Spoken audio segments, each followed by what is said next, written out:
अस्सलाम वालेकुम। Welcome to my channel story with Nadia. कहानी मेरी ज़ुबानी।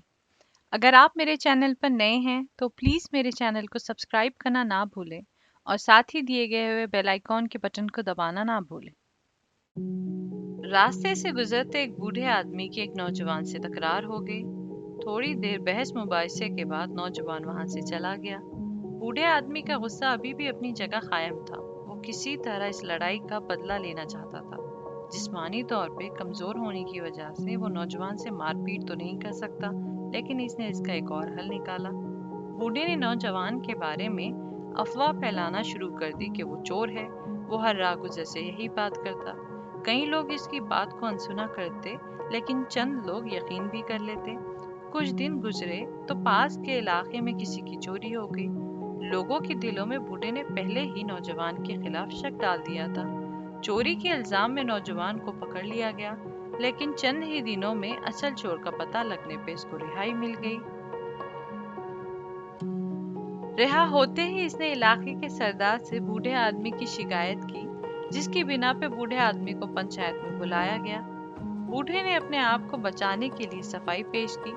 सरदार ने बूढ़े को हुक्म दिया कि इसने जो अफवाह नौजवान के बारे में फैलाई है वो सब एक कागज पे लिखे और फिर इस कागज के छोटे छोटे टुकड़े करके चौराहे में जाके हवा में उड़ा दे।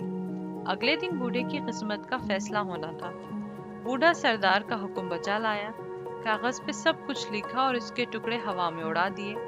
अगले दिन जब पंचायत लगी, सभी लोग जमा हुए। बूढ़े ने रहम की अपील की। सरदार ने कहा कि अगर वो सजा से बचना चाहता है तो कागज के वो सारे टुकड़े जमा करके लाए जो कल इसने हवा में उड़ा दिए थे। बूढ़ा परेशान होके बोला, ये तो नामुमकिन सी बात है। सरदार ने जवाब दिया कि तुमने नौजवान के बारे में इसी तरह हवा में अफवाह फैलाई है। तुम्हें खुद भी अंदाजा नहीं कि तुम्हारी ये अफवाह कहाँ कहाँ तक पहुंची होगी। अगर तुम कागज के टुकड़े वापस नहीं ला सकते तो वो अफवाह कैसे वापस लाओगे जिसकी वजह से नौजवान बदनाम हुआ है। बूढ़े ने नदामत से सर झुका लिया।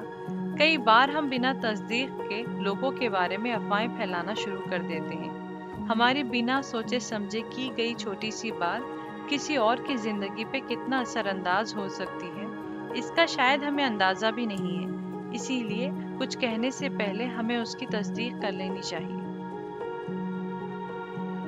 अगर आपको मेरा ये वीडियो पसंद आता हो तो प्लीज़ इसे लाइक करें, शेयर करें और सब्सक्राइब करें। मिलते हैं मेरी अगली वीडियो में किसी नए किस्से और नए कहानी के साथ। तब तक के लिए मुझे दीजिए इजाज़त।